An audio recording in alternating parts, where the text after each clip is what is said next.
பார்த்து குறிச்சு வச்சுக்கலாம்.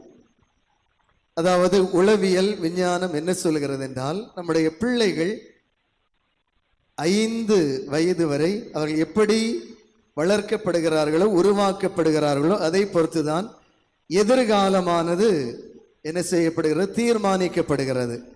நாம் என்ன நினைக்கிறோம், நம்முடைய பிள்ளைங்களுக்கு சின்ன வயசுல ஒண்ணுமே தெரியாது என்று நாம் எல்லாருமே நினைக்கிறோம். ஆனால் அது அப்படி அல்ல. அந்த பிள்ளைகளுக்கு எல்லாமே தெரியும், அது மனதிலே ஆழ பதிந்து விடும். எனவே 5 காரியம், சரியா? 1, அதிக திரை நேரம், ஸ்கிரீன் டைமிங். இது எல்லாரும் ஸ்கிரீன் டைம்னா என்ன பார்க்குறாங்க? மொபைல் பார்க்குறாங்க, டிவி பார்க்குறாங்க, கம்ப்யூட்டர் பார்க்குறாங்க. இதில் ஃபாஸ்ட் மூவிங்காக இருக்கு, அப்படி தானே? நம்முடைய பிள்ளைங்க சாப்பிட்ணுன்னா என்ன செய்கிறீங்க, அதை காட்டுறீங்க.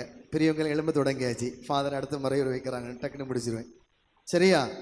நீங்கள் பேசணுன்னா உங்களுக்கு டிஸ்டர்பன்ஸாக இருந்தால் என்ன கொடுக்குறீங்க, மொபைல் கொடுக்குறீங்க, டிவி ஆன் பண்ணுறீங்க. ஆனால் அது பிள்ளைங்களுடைய மூளையை மழுங்கடிக்கிறது, சரியா? நான் சுருக்கி சொல்கிறேன் அதனால. ஆனால் நீங்கள் என்ன செய்யணும், கதை சொல்லலாம், புத்தகத்தில் உள்ள படத்தை காட்டலாம். புத்தகத்தில் படம் பார்க்கணுன்னா எவ்வளோ நேரம் ஆகும், ஸ்லோவாகும், அப்படிதானே? அது பிள்ளைகளுடைய மனதிலே பதிய வைக்கிறது. இன்னைக்கெல்லாம் அந்த டிவியில எல்லாம் டேக்குன்னு சொல்லுவாங்க. பழைய காலத்தில் ஒரு டிவியில் ஒரு டேக்குக்கு நிறைய நேரம் ஆகும், இன்னைக்கெல்லாம் டக்குன்னு ஃபாஸ்ட்டாக போகும். இதுதான்.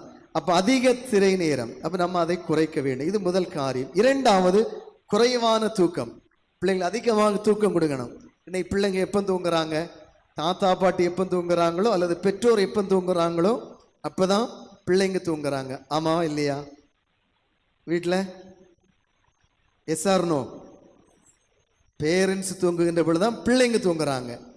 ஆனால் விஞ்ஞானம் என்ன சொல்கிறது, 5 வயது வரை 13 மணி நேரம் பிள்ளைங்க தூங்கணும். 1ஆம் வகுப்பிலிருந்து 8ஆம் வகுப்பு வரை படிக்கிற பிள்ளைங்கள் 9 மணி நேரம் குறைந்தபட்சம் தூங்கணும்.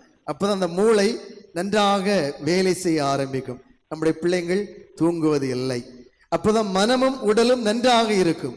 இந்தியெல்லாம் நம்ம பிள்ளைங்கள் நேரம் தூங்க வைப்போம். இன்னைக்கு நீங்க தூங்கினாலும் பிள்ளைங்க தூங்க மாட்டாங்க. எனவே அதிகமாக பிள்ளைங்களை தூங்க வைக்க வேண்டும். இது 2வது காரியம். 3வது, குறைவான உடல் இயக்கம் இருக்கிறது. அப்ப அதிகமான உடல் இயக்கம் இருக்க வேண்டும்.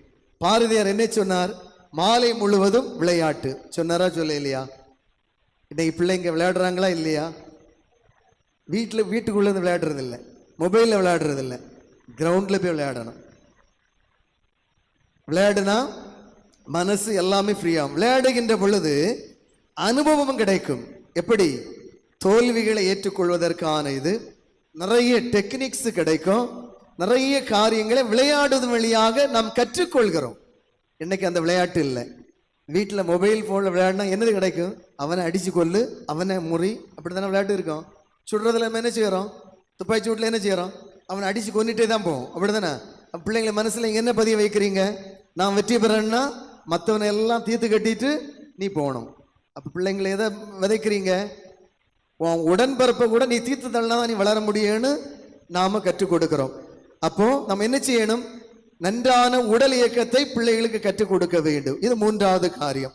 4வது, நல்ல நேர்மறையான உணர்வுகளை கற்றுக் கொடுக்க வேண்டும். நன்றாக பேச வேண்டும், நேரம் ஒதுக்க வேண்டும் பிள்ளைகளோடு. அப்ப நல்ல உணர்வுகள் வளரும். அது இன்று இல்லை. 5வது, கட்டுக்கோப்பான வாழ்க்கை முறையை கற்றுக் கொடுக்க வேண்டும். அப்படின்னா என்னது, எது செய்யணும் செய்யக்கூடாது அதை நீங்க சொல்லிக் கொடுக்கணும். ஒழுக்கமானவற்றை கற்றுக் கொடுக்க வேண்டும். உங்க பிள்ளை அடம் பிடிச்சா நீங்க வாங்கி கொடுத்துருவீங்க. அதனால உங்க பிள்ளை 12th முடிஞ்சு தூக்கு போடுறது, தற்கொலை பண்றது, தோல்வி ஏற்றுக்கொள்ளாத மனநிலை அந்த நல்ல பிள்ளைங்களுக்கு உருவாகுது.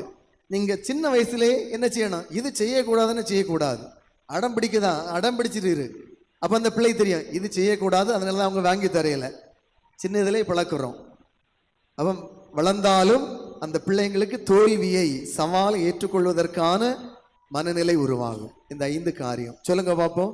1, என்னது, திரை நேரத்தை குறைக்கணும். 2வது, அதிக நேரம் தூங்க வேண்டும். 3வது, உடல் இயக்கத்துக்கு அதிகமான நேரம் கொடுக்க வேண்டும். அதிகமான எதிர்மறை உணர்வுகளை கொடுக்க வேண்டும். 5வது கட்டுக்கோப்பான வாழ்க்கை முறை. இதை எழுதி வச்சிடுங்க. எல்லாரும் கொடுத்தீங்கன்னா உங்க பிள்ளைகள் நன்றாக இருப்பார்கள். சரியா?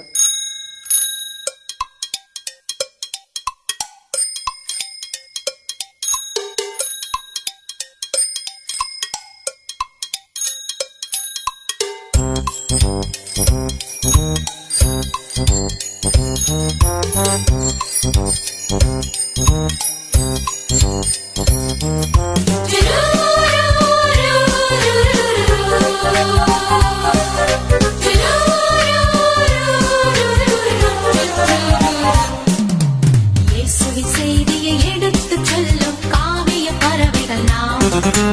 இதயத்தில் அன்பினை சுமந்து செல்லும் பாச பறவைகள் நாம். இயேசுவின் செய்தியை எடுத்துச் சொல்லும் காவிய பறவைகள் நாம். இதயத்தில் அன்பினை சுமந்து செல்லும் பாச பறவைகள் நாம். இனி இனி புது வாழ்வு, இனி இனி நிறைவாழ்வு, இனி இனி புது வாழ்வு, இனி இனி நிறைவாழ்வு. இயேசு என்னும் இனிய பெயரை வானம் பூமி வணங்கும், அதனை சொல்ல சொல்ல இன்பம் பொங்குமே. இயேசுவின் செய்தியை எடுத்துச் சொல்லும் காவிய பறவைகள் நாம்.